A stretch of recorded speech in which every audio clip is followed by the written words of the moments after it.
नमस्कार दोस्तों, स्वागत है आप लोगों का हमारे चैनल मैथ्स मेकर में। तो चलिए आज का क्लास स्टार्ट करते हैं। कहीं भी किसी प्रकार का कोई भी दिक्कत हो कमेंट करके ज़रूर पूछिएगा। सभी क्वेश्चन हमारा रेलवे एनटीपीसी ग्रुप डी और आरपीएफ का आप लोग एग्जाम सिटी भी आ ही गया है। आप लोग अगर तैयारी कर रहे हैं तो ज़रूर हमारे साथ जुड़े। इससे बाहर क्वेश्चन आप लोगों को नहीं देखने को मिलेगा। सभी क्वेश्चन बहुत ही इंपॉर्टेंट रहने वाला है, ठीक है। चलिए हम लोग स्टार्ट करते हैं क्वेश्चन नंबर फर्स्ट से। क्वेश्चन नंबर 1 हमारा ये रहा, क्या है। वर्तमान में मेरे पिता की आयु मुझसे 25 वर्ष अधिक है। 5 वर्ष पहले हमारी आयु का योगफल 39 वर्ष था। तो वर्तमान आयु, बहुत आसान क्वेश्चन है। देखिए, ये फादर का एफ लिख देते हैं और सन का एस लिख देते हैं। क्या बोला है? 25 वर्ष बड़ा है, अधिक है। मेरे पिता की आयु मुझसे 25 वर्ष अधिक है। इससे 25 वर्ष अधिक का मतलब ये अगर x है, इसके पिता का आयु कितना है? हम बोल सकते हैं कि x + 25 है। कितना है? x + 25 है, ठीक है। आगे, और हमारी यहाँ पे बोला है हमारी आयु 5 वर्ष पहले का कहानी है। 5 वर्ष पहले क्या है? इसकी आयु का योगफल 39 वर्ष था। अच्छा, डायरेक्ट हमको वर्तमान आयु ही ज्ञात ही करना है तो डायरेक्ट आंसर ही निकाल लेते हैं। कैसे? देखिए, हमें निकालना है कि मेरी वर्तमान आयु क्या होगी, उसका जो बेटा है उसका वर्तमान आयु क्या है, हमें वो ज्ञात करना है, ठीक है। अब देखिए, 5 साल पहले योगफल कितना था? 39 साल। तो 5 वर्ष के बाद योगफल कितना हो जाएगा? तो 39 में 5 साल के बाद बेटा का भी 5 साल बढ़ेगा और पिता का भी 5 साल बढ़ेगा, तो हो जाएगा 49 साल। कितना हो जाएगा? 49 साल हो जाएगा। तो यही तो, अब वर्तमान आयु का योगफल कितना हो गया? 49 साल। और यहाँ पे योगफल कितना होगा? इतना बराबर 49 साल। जैसे ही इसको सॉल्व करेंगे तो 2x बराबर हो जाएगा 25, उधर जाके घट जाएगा। 49 में से 25 गया तो आ जाएगा 24। यहाँ काटेंगे तो 12 दूना 24। x का जो मान आ गया वो 12 आ गया। x का मान हमारा कितना आ गया? 12। क्वेश्चन में हमसे पूछा क्या है? मेरी वर्तमान आयु ज्ञात कीजिए। वर्तमान आयु तो हम माने थे x, और x का तो मान आ गया 12। तो वर्तमान आयु जो जाएगा उस लड़का का वो 12 वर्ष हो जाएगा, जो कि हमारा ऑप्शन नंबर बी में है। तो ऑप्शन बी हमारा इस क्वेश्चन का बिल्कुल करेक्ट आंसर हो जाएगा। अगला क्वेश्चन है क्वेश्चन नंबर 2। क्या है? शीर्ष इतना दिया गया है, इससे बनने वाले चतुर्भुज ABCD का क्षेत्रफल ज्ञात करना है। इसका क्षेत्रफल निकालना है। सबसे पहले कैसे क्षेत्रफल निकलेगा? कोई भी कौन सा चतुर्भुज है नहीं पता होगा, कोई भी चतुर्भुज हम यहाँ पे ड्रॉ कर लेते हैं। ठीक है, मान लेते हैं कि यही हमारा क्या है? चतुर्भुज है एक। बन जाए, बन गया, ठीक है। ये चतुर्भुज है ABCD। सभी का पॉइंट दिया हुआ है। ए का पॉइंट है 0 और -2, ठीक है। और बी का जो हमारा है 2 और 1 है। और सी का है 0 और 4। और डी का जो है वो -2 और 1 है। -2 और 1 है। ये हमें दिया गया है चारों का। अब इसमें हमें ज्ञात करना चतुर्भुज को। हम कहीं से खींच लेते हैं, एक ये खींच लेते हैं विकर्ण, या फिर इधर से किधर से कोई एक खींच लेंगे। हम इधर से एक ही विकर्ण खींचते हैं। अब इसका जो हमको क्षेत्रफल ज्ञात करना है, तो किस प्रकार से इसका क्षेत्रफल निकालेंगे? देखिए, सबसे पहले ये समझिए कि अगर ये पॉइंट मानिए नहीं है, ये बिंदु का भी हम कॉपी करके यहाँ से हटा देते हैं। यहाँ से अगर ये इसको गायब कर दिए तब तो ये त्रिभुज बन गया। और इसका क्षेत्रफल आप लोग क्लास 10th में पढ़े फार्मूला, बिना उस फार्मूला के कैसे हम निकाल सकते हैं? इसका तो मानिए अगर आप लोग निकालना चाहें उस फार्मूला पे तो निकल जाएगा। कैसे? कि हम अगर फार्मूला पे बैठाना चाहते हैं 1/2 इंटू क्या होता है? x1 into by 2 minus by 3। इसी प्रकार से बहुत लंबा फार्मूला होता है। हम चाहते हैं कि इस बिना फार्मूला का यूज किए हम निकालें, तो किस प्रकार से निकालेंगे? बिना फार्मूला का यूज किए। तो देखिए, करते क्या है, पहले इसका निकाल देते हैं। अब फिर जो बचेगा हमारा ये, उसका भी अलग। यहाँ पे देखिए 2 त्रिभुज नज़र आ रहा होगा, इस दोनों का हम अलग अलग निकाल लेंगे। कैसे? तो समझिएगा, इसको हम यहाँ से कॉपी कर लेते हैं, सिर्फ इतना को ही, ठीक है। इतना को हम प्लस करके, हाँ, एक त्रिभुज ये नज़र आ रहा होगा आप लोगों को। तो यहाँ से हम फिर इसको यहाँ से गायब करेंगे। इसको यहाँ से गायब कर लेते हैं।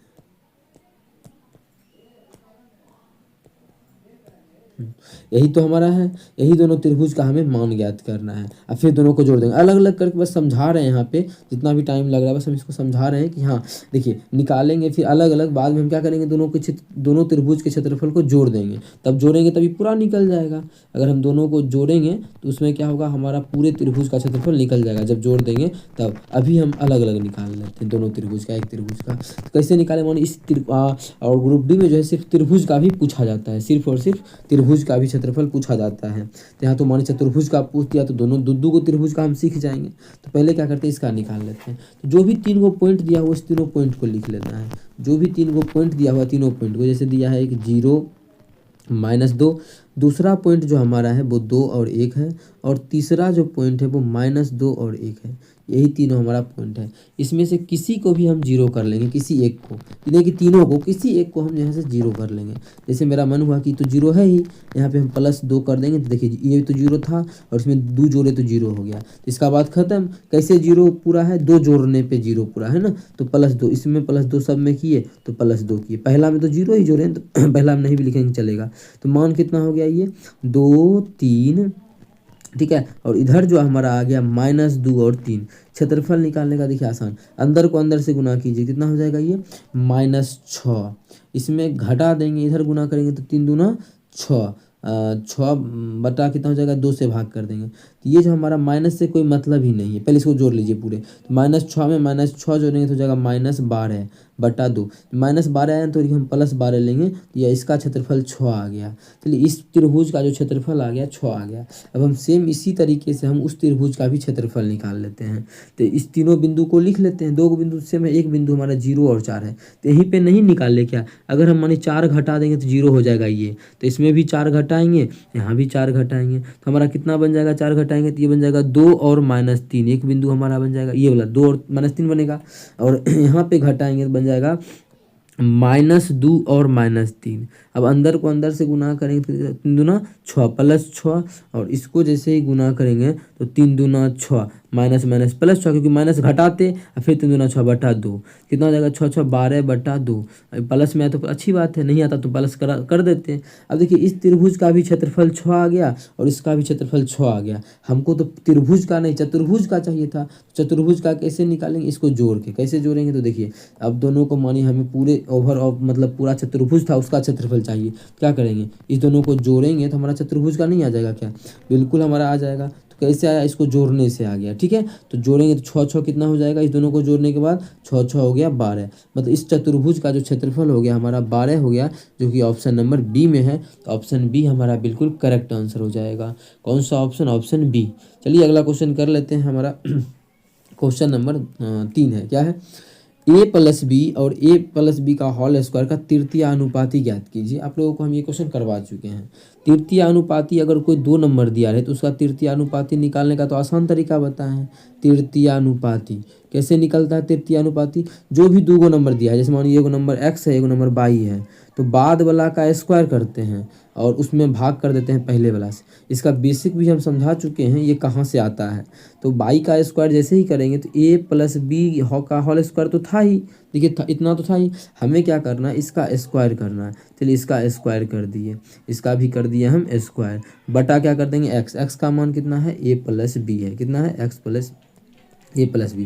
इसका होल स्क्वायर करेंगे तो 2 दूना 4, तो a+b पे पावर कितना आ जाएगा 4 आ जाएगा। नीचे में क्या है a+b, तो एक को हमारा यहाँ से कट जाएगा तो 3 बच जाएगा। तो आ गया a+b का होल क्यूब, जो कि ऑप्शन नंबर ए में है। तो ऑप्शन ए हमारा बिल्कुल करेक्ट हो जाएगा। अगला क्वेश्चन हमारा है क्वेश्चन नंबर 4। किस प्रकार से बनेगा क्वेश्चन नंबर 4 देखते हैं। ठीक है, ये हमारा जो है ज्योमेट्री का क्वेश्चन है। बोला है यदि 2 समांतर रेखाओं को एक तिर्यक रेखा द्वारा प्रतिच्छेदित किया जाता है तो नीचे दिए गए विकल्पों में कौन सा विकल्प अनिवार्य रूप से सही नहीं है। हमें खोजना है कौन सा क्या है, सही नहीं है, कौन सा सही नहीं है, हमें ये पता करना है। मेन तो क्वेश्चन में यही बोला कि गलत हमें चुनना है। ठीक है, मतलब 4 गो ऑप्शन में 3 गो ऑप्शन सही दिया होगा। जिसके क्वेश्चन कहने का मतलब है 2 गो समांतर रेखा, एक ये है और एक ये है, ये इसको एक तिर्यक रेखा काट रहा है। चलिए यहाँ पे एक तिर्यक रेखा काट दिया, यहाँ पे देख रहे हैं तिर्यक रेखा काट दिया है। इसमें से कौन सा, इसमें आप लोग को हम बताएं बिना ऑप्शन देखे, आप लोग जानते हैं कि क्या सम्मुख कोण बराबर होता है, जिसको हम सम्मुख शीर्षाभिमुख कोण भी बोलते हैं। ये सामने में जितना होगा उतना ही सामने में होगा, ये सामने में जितना होगा उतना ही सामने में होगा। सभी जगह ऐसा ही होता है कि जितना यहाँ होगा उतना ही यहाँ होगा। शीर्षाभिमुख कोण क्या होता है, बराबर होता है। दूसरा एकांतर के कोण बनता है जब दो समांतर रेखा को कोई काटता है। देखिए एकांतर का कोण मतलब जेड का नियम देख सकते हैं, यहाँ जो बना यही कोण इतना ही है, दोनों बराबर होगा। देखिए जेड बन रहा है ना ये, और यहाँ पे देखिए जेड बना, तो यहाँ कोण जितना बनेगा उतना ही कोण हमारा यहाँ भी बनेगा। ये कोण भी हमारा इक्वल होता है, एकांतर के कोण बराबर होता है, और क्या बोले शीर्षाभिमुख कोण बराबर होता है, बहुत सारा होता है। ऑप्शन के थ्रू अब चलते हैं। पहला बोला है ऑप्शन में कि शीर्षाभिमुख कोण युग्म के कोणों का माप समान होता है। बिल्कुल सही बोला है कि शीर्षाभिमुख कोण युग्म के कोणों का माप समान होता है, बिल्कुल सही है। लेकिन हमें गलत चुनना है ना, तो मेरे लिए अभी ये गलत ऑप्शन हो गया, क्योंकि इसके बारे में सही बोल रहा है, हमें चुनना है कि कौन सा गलत बोल रहा है। तिर्यक रेखा के एक ओर के अंतः कोण युग्म के अंतों का माप समान होता है, नहीं ये गलत बोला है। क्यों? देखिए तिर्यक रेखा, जैसे ये तिर्यक रेखा है ना, उसके एक ही ओर के, जैसे ये तिर्यक रेखा है, इसके एक ही ओर के अंदर वाला का जो योगफल होता है वो हमारा 180 डिग्री होता है। कितना होता है? 180 डिग्री होता है।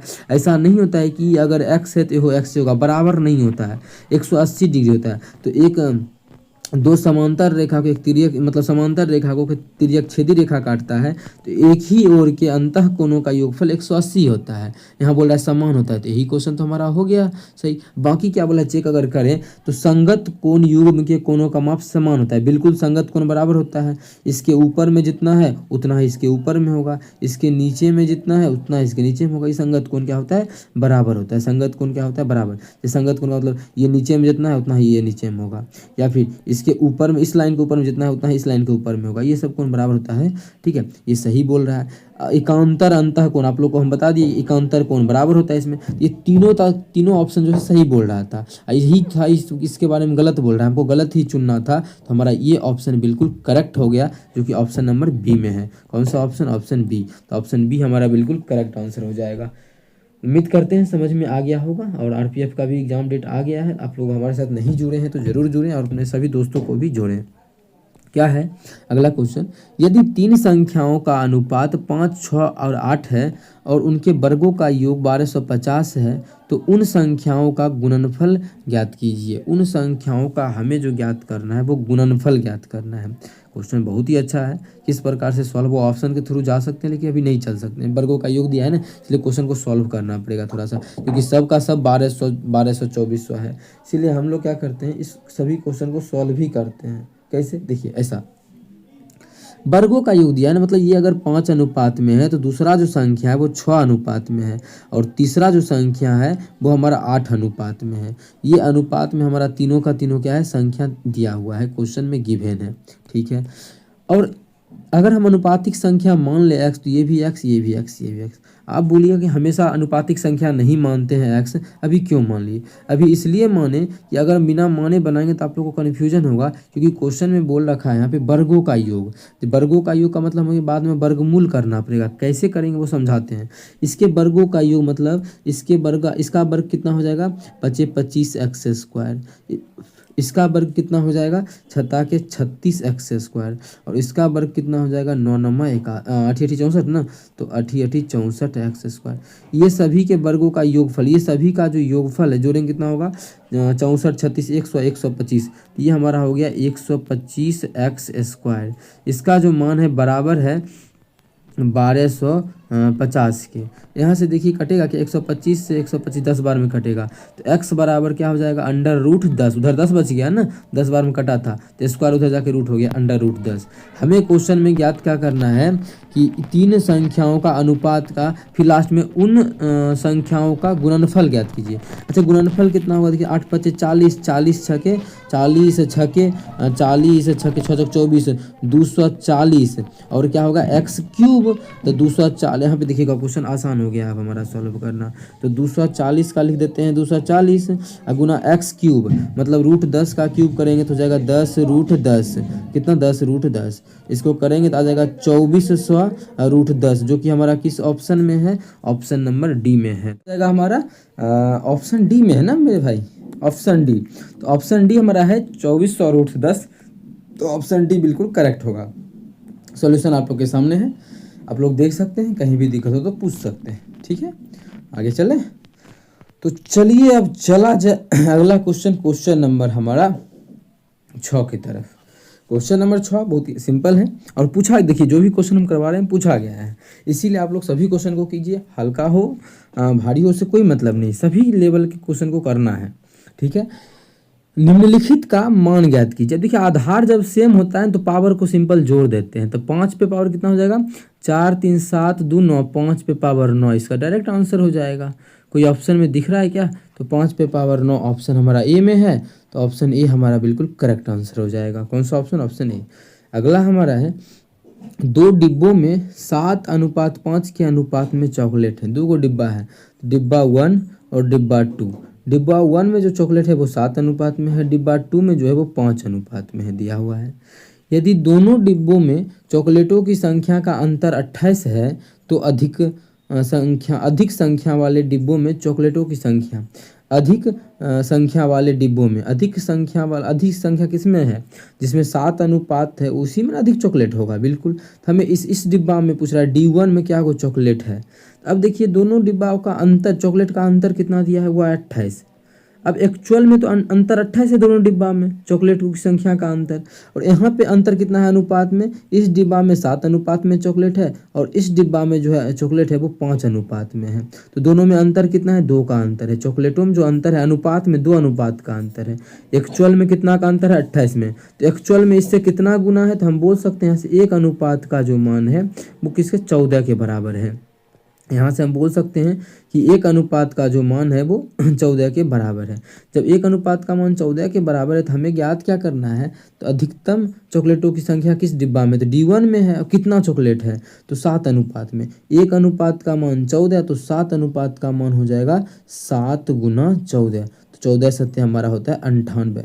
14 सत्य 98 होता है, तो 98 हमारा ऑप्शन बी में है, तो ऑप्शन बी हमारा बिल्कुल करेक्ट आंसर हो जाएगा। कौन सा ऑप्शन, ऑप्शन बी। उम्मीद करते हैं दोस्तों समझ में आ गया होगा। कहीं भी किसी प्रकार का कोई भी दिक्कत हो किसी भी क्वेश्चन में कमेंट करके पूछ सकते हैं। चलिए अगला क्वेश्चन हम लोग करेंगे। क्वेश्चन नंबर हमारा रहेगा 8 नंबर। क्या है क्वेश्चन नंबर 8, देखिएगा 0.0486 भागा 0.002 का मान ज्ञात करना है। 0.0486 में भाग करना है 0.002 से। ठीक है, ये भाग करना है और हमें आंसर ज्ञात करना है। तो कैसे होगा, देखिए दशमलव उड़ाएंगे, ये नहीं कि देंगे आप ऊपर में 4 गो अंक है तो 4 गो 0, इतना नहीं करेंगे, आप लोग को तरीका बताते हैं। और नीचे में 3 गो अंक है तो 3 गो 0 देंगे। ठीक है, अब देखिए जब देंगे तो कट ही जाएगा, 3 गो 0 से 3 गो 0, अबे यहाँ तो 4 गो 0 था ना, 4 गो 0, 3 गो 0 से 3 गो 0 कट गया, नीचे में 1 गो 0 बचा। इतना अब 4 गो 0 लिखने में टाइम बर्बाद नहीं करके हम दूसरा क्या इसमें कर सकते थे, वो समझिएगा। अगर दूसरा चीज़ कि ऊपर में कितना दशमलव के बाद कितना अंक है, 4 गो, नीचे में कितना है, 3 गो। ठीक है, अधिकतम कहाँ है, ऊपर में अंक है ना, तो नीचे में 0 देंगे, कितना तो घटा देंगे दोनों को। ऊपर में 4 अंक के बाद 4 गो अंक है दशमलव के बाद, यहाँ पे 3 गो है, 4 में से 3 गया 1 अंक, तो यहाँ पे आ जाएगा 10। मतलब इसका भी दशमलव खत्म, इसका भी खत्म। डायरेक्ट आप काटेंगे 2 से तो हो जाएगा 2 8 और 3, 2 4 3 243। और फिर हमारा 10 से भाग करेंगे तो दशमलव यहाँ आ जाएगा, तो हो जाएगा हमारा 24.3। कितना आ जाएगा, 24.3, जो कि हमारा ऑप्शन नंबर ए में है, 24.3। तो ऑप्शन ए हमारा बिल्कुल करेक्ट आंसर हो जाएगा। कौन सा ऑप्शन, ऑप्शन ए। चलिए अगला क्वेश्चन करते हैं। बोला 10 सह अभाज्य संख्याओं के किसी भी समुच्चय का महत्तम समावर्तक हमेशा कितना होता है। सह अभाज्य संख्या उसी संख्या को बोलते हैं जिसका महत्तम समावर्तक एक होता है। कितना होता है महत्तम समावर्तक, मतलब HCF जो होता है 1 होता है। दो संख्याओं का अगर HCF 1 है तो वह दोनों को प्राइम कहलाता है, मतलब बोल सकते हैं सह अभाज्य संख्या का कहलाता है, को प्राइम नंबर। ठीक है, अगला हमारा है क्वेश्चन नंबर 10। ठीक है, चलिए इंट्रोडक्शन में जो आप लोगों को दिखाई दे क्वेश्चन, तो चलिए इस क्वेश्चन को हम लोग कर लेंगे सॉल्व। कक्षा 9 के विद्यार्थियों के एक समूह में एक इलाके के 40 परिवारों का सभी बारंबारता दिया गया है। इन आंकड़ों का बहुलक ज्ञात करना है। हमें निकालना जो है इन आंकड़ों का वो बहुलक ज्ञात करना है। तो चलिए बहुलक निकालते हैं। क्या निकालना है, देखिए लिखा हुआ है कि बहुलक ज्ञात कीजिए। तो चलिए हम बहुलक यहाँ से निकालते हैं। किस प्रकार से निकलता है बहुलक, माध्यिका आप लोग को छोड़े थे, यहाँ पे हम बहुलक बता दिए, छोड़ दे, चलिए बता देते हैं। तो पहले इसमें हम बहुलक वर्ग पहचानते हैं। फॉर्मूला होता है बहुलक बराबर बहुलक बराबर मोड बराबर जो फॉर्मूला होता है बहुलक का, यहाँ पे देखिए वर्गीकृत आंकड़ा है इसलिए बहुलक का फॉर्मूला यूज करते हैं, होता है L plus F1 minus F2 divided by 2F1 minus F0 minus F2 into H होता है। इंटू कितना होता है, इंटू जो हमारा होता है वो एच होता है, तो यहाँ पे एच लिख दिए, ठीक है, इंटू एच। इस सब का पहले मान निकालेंगे कि F1 क्या है, F0 क्या है, फिर इस मान इस फॉर्मूला में पुट करेंगे। याद रखना है कैसे, हम याद ऐसे करवाते हैं 12/102, याद रखिएगा कि 12 नीचे देखिए F तो देना ही है, F में 12 बटा है, देखिए 102 है ना, 102 है तो 102, और यहाँ पे दो F घटा रहे हैं इसलिए यहाँ पे 2 दे देंगे। याद रखने का एक तरीका है, जैसे आप लोग रख सकते हैं याद।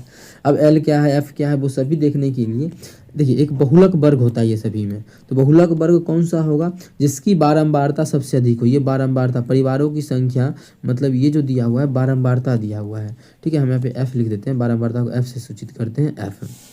माध्यक हम उस दिन इसलिए नहीं बताए थे क्योंकि माध्यक में बहुत कुछ हमें CF निकालना पड़ता है, यहाँ पे नहीं, सिंपल सा निकाल सकते हैं, F में ही काम चल जाएगा। तो जिसकी बारंबारता सबसे अधिक हो वो हमारा माध्यक वर्ग कहलाता है। तो किसकी बारंबारता सबसे अधिक है, तो यहाँ आप लोग देख सकते हैं सबसे अधिक जो बारंबारता है वो हमारा इसका है, तो यही हमारा माध्यक वर्ग हो जाएगा। तो माध्यक वर्ग इस क्वेश्चन का क्या हो जाएगा, 6 से 8 हमारा बहुलक वर्ग हो जाएगा, माध्यक वर्ग नहीं बहुलक वर्ग, क्योंकि हम बहुलक का बात कर रहे हैं। तो बहुलक वर्ग क्या हो जाएगा इस क्वेश्चन का, तो इसको हम बोलेंगे बहुलक वर्ग। क्या बोलेंगे इसको, बहुलक वर्ग, बहुलक वर्ग बोलेंगे इसको हम, ठीक है, इसको हम बहुलक वर्ग बोलेंगे। इसमें देखिए जो बीच में पकड़ाया वो होता है मेरा F1, क्या होता है F1। जब ये 1 हो गया तो इससे पहले वाला हमारा क्या होगा, इससे पहले वाला होगा F0 और इसके बाद वाला क्या होगा F2। याद रखने का तरीका है, जो पकड़ाया वो मेरा 1 से शुरुआत होता है, तो 1 से पहले 0 और 1 के बाद 2, तो यहाँ से ख़त्म हुआ, इससे पहले F0 और इसके बाद क्या हो जाएगा हमारा F2, ठीक है, इतना तो हमारा हो गया। अब L क्या है, चलिए यहाँ पे F1 F2 तो हो गया, बचा क्या अब हमारा L बचा हुआ है और H बचा हुआ है। L होता है माध्यक वर्ग, ये L क्या है, जो बहुलक वर्ग है, तो बहुलक ना हमेशा माध्यक वर्ग बोल रहे हैं, बहुलक हम वर्ग का बात करें तो बहुलक वर्ग की निम्न सीमा, बहुलक वर्ग ये था, इसका निम्न सीमा देखिए 6 है, तो L का मान ये हमारा 6 हो गया, तो L का जो मान हो गया वो 6 हो गया। हाइट H क्या होता है, H होता है ये जो दिया हुआ है वर्ग अंतराल, इसका ऊंचाई, मतलब इस दोनों के बीच का कितना ऊंचाई है, 2 से 4, ये 2 का गैप है ना, कहीं भी आप लोग पकड़ सकते हैं, ऐसा नहीं कहीं पे पकड़ना है, तो यहाँ पे हम देखिए 2 का गैप है इसीलिए H का मान 2।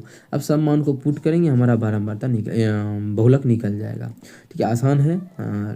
अगर आप लोग जानते तो इतना से समझाने का कोई ज़रूरी नहीं था, डायरेक्ट हम मान यहाँ पे पुट करते और हम लोग का आंसर आके तैयार हो जाता। चलिए अभी हम वही डायरेक्ट इसमें मान निकाल लेते हैं आंसर।